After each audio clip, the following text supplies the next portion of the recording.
안녕하세요. 역사가 보여의 김여경입니다. 여러분, 오늘이 무슨 날인지 아십니까? 그렇습니다. 오늘은 4월 19일 4.19 혁명이 일어난 날입니다. 여러분들은 4.19 혁명에 대해서 얼마나 알고 계시나요? 또 어떻게 생각하시나요? 오늘은 4.19 혁명에 대해서 알아보는 시간을 가져보도록 하겠습니다. 많은 분들이 4.19 혁명으로 인해 이승만 대통령에 대해서 부정적인 시각을 갖고 계실 텐데요. 당연한 일입니다. 학창시절 교과서를 통해 배운 내용이나 대중적으로 알려진 내용들만 접하게 되면 이승만 대통령에 대해서 부정적일 수밖에 없습니다. 우리가 살고 있는 사회는 이승만 대통령에게 4.19에 대한 모든 책임을 지우고 그를 독재자로 규정하고 있습니다. 다른 시각을 가질 기회는 주어지지 않고 그를 평가해 볼 작은 생각의 틈조차 허락되지 않습니다. 그렇다면 이승만 대통령은 많은 사람들이 알고 있는 대로 정말 나쁜 독재자였을까요? 아니면 다른 진실이 있는 걸까요? 여러분들이 지금까지 알고 있던 사실과 크게 다르진 않지만 여러분들의 생각이 바뀔 수도 있는 진실들을 오늘 전해드리고자 합니다. 진실을 알고 판단하는 것은 시청자 여러분들의 몫이지만 다만 왜곡된 역사만큼은 바로잡는 시간이 되었으면 합니다. 진실을 알고도 이승만 대통령에게 돌을 던진다면 그것 또한 여러분들의 선택의 자유입니다. 먼저 4.19의 시작이었다 볼 수 있는 3.15 부정선거에 대해서 살펴보겠습니다. 3월 15일에 부정선거가 실시된 것은 분명한 역사적인 사실입니다. 여기까지는 모두가 동의하실 겁니다. 그런데 여기서 우리는 생각해 볼 필요가 있는 부분이 있습니다. 바로 부정선거의 책임 소재에 대한 것인데요. 알려진 대로 정말 이승만 대통령에 의해서 부정선거가 실시된 것일까요? 아니면 이승만 대통령은 몰랐고 2인자였던 이기붕과 자유당이 벌인 일이었을까요? 정확한 답은 안타깝게도 알 수 없다입니다. 진실을 알고 있을 법한 분들이 이미 고인이 되었기 때문인데요. 다만 우리는 추측을 할 수 있을 뿐입니다. 그렇기 때문에 우리는 최대한 합리적인 결론을 도출하기 위하여 노력을 해야 합니다. 그렇다면 우선 이승만 대통령이 부정선거를 저지를 필요가 있었는지에 대해서 살펴봐야 합니다. 결론부터 말씀드리자면 없었다고 보는 것이 맞습니다. 당시 야당의 대통령 후보인 조병옥이 선거를 한 달 앞두고 병안으로 서거하여 이승만 대통령은 단독 후보가 되었습니다. 그래서 그는 무투표 당선이 확정된 상태였는데요. 그런 이승만 대통령이 구태여 자신이 세운 자유민주주의 질서에 완전히 반하는 심각한 부정선거를 지시했을까요? 만약 이승만 대통령이 그 정도로 권력을 탐하는 인물이었다면 전혀 다른 삶을 살았을 것입니다. 이승만의 생애를 살펴보면 조선 왕조 때도 일제강점기에도 공산주의 체제 아래서도 권력을 잡을 수 있는 기회가 여러 번 있었습니다. 그러나 이승만 대통령은 권력을 선택하지 않았고 민족을 위한 고생길을 택했습니다. 그런 이승만이 86세의 고령에 뒤늦게 권력을 탐했다는 것은 앞뒤가 맞지 않는데요. 오히려 이기붕을 중심으로 한 자유당이 이승만의 눈을 가리고 부정선거를 저질렀다고 보는 것이 더 타당합니다. 당시 이승만 대통령은 워낙 고령이었고 대통령이 사명하면 부통령이 대통령이 되기 때문에 국민들은 사실상 부통령 선거를 대통령 선거로 보고 있었습니다. 그래서 야당의 조병옥과 장면은 서로 부통령 후보가 되기 위하여 경합했습니다. 자칫 이해가 안 가실 수도 있는데 그때 당시 평균 연령이 50세도 안 되었다고 하면 이해가 가실까요? 이런 내용들로 미루어 볼 때 이승만 대통령은 부정선거를 저지를 이유가 없었고 부정선거가 일어나는지도 몰랐다고 보는 것이 타당합니다. 다음으로는 4.19 혁명의 화살이 어디를 향했는지 살펴봐야 합니다. 마산에서 시작된 학생들의 시위의 구호는 이승만 대통령 하야가 아니었습니다.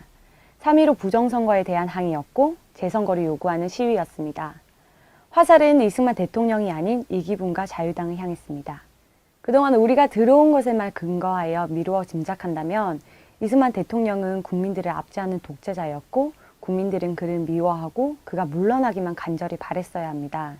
하지만 국민들은 이승만 대통령에게 적대적이긴커녕 그를 존경하고 좋아했습니다. 그렇기 때문에 그런 일들이 있었음에도 불구하고 그 책임과 화살이 이기붕과 자유당을 향했지 이승만 대통령을 향하진 않았습니다. 다만 이승만 대통령이 나서서 해결해 주길 바랬던 것입니다.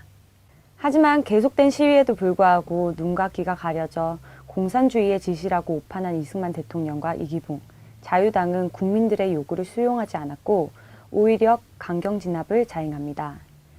이 과정에서 수많은 국민들이 목숨을 잃었고 부상을 당하게 됩니다. 특히 실종되었던 김주열 군의 시신이 한 달여 만인 4월 10일 체류탄이 눈에 박힌 채 마산 앞바다에서 발견되자 국민들의 분노는 극에 달하게 됩니다.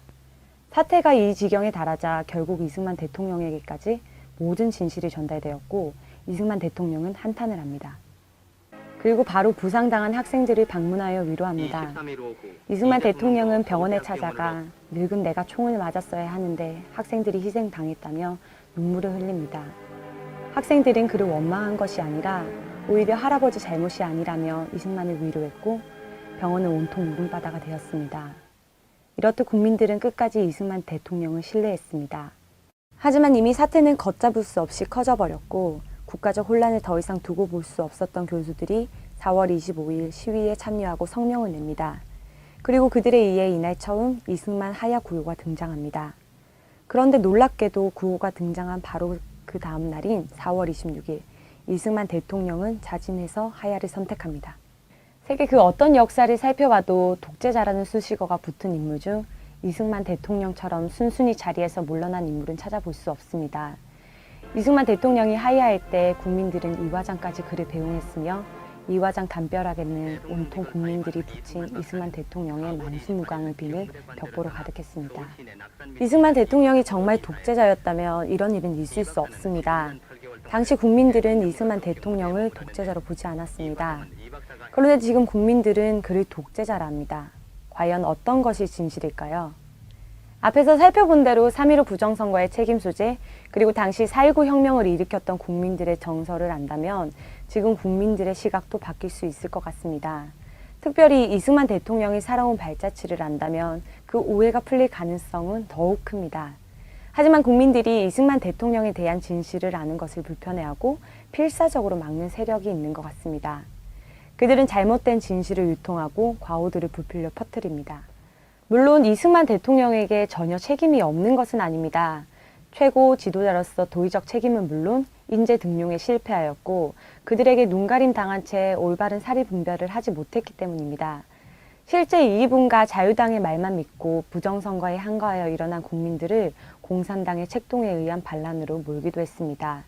하지만 당시는 휴전이 된 지 채 10년도 되지 않은 때였고 소련이 북한의 뒤를 든든히 받치고 있었습니다.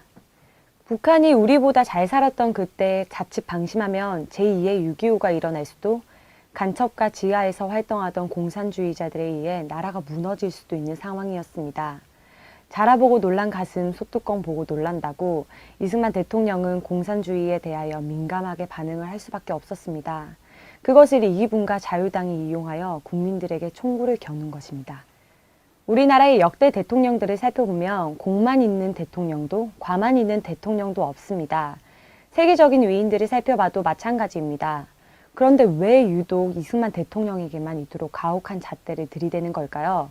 모든 공은 덮어버리고 과만 크게 부풀리면서까지 말입니다. 이승만 대통령은 하야 후 하와이로 향합니다.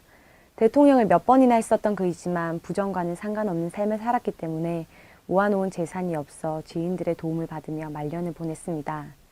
이승만 대통령은 한국으로 돌아가고자 했지만 귀국을 금지당하고 타국에서 고국을 그리워하며 파란만장한 삶을 쓸쓸하게 마감합니다. 그가 남긴 것은 성경책 한 권이 전부였습니다. 4.19는 이승만 대통령이 닦은 민주주의 기틀과 교육에 의해서 일어난 운동입니다. 4.19는 반체제, 반대한민국 운동이 아닌 부정에 대한 항거였으며 건국 정신을 바로 세우기 위한 몸부림이었습니다. 아이러니하게도 이승만 대통령이 국민들을 계몽하고 자유와 민주주의 정신을 교육하지 않았다면 4.19는 일어나지 않았을 것입니다. 이승만 대통령을 하야시킨 국민들의 뒤에는 다름 아닌 이승만 대통령이 있었던 것이죠. 4.19는 이승만 대통령의 정신이 깃든 최고의 작품입니다. 정정합니다. 그가 남긴 것은 성경책 한 권, 그리고 대한민국입니다. 지금까지 역사가 보여의 김여경이었습니다. 감사합니다.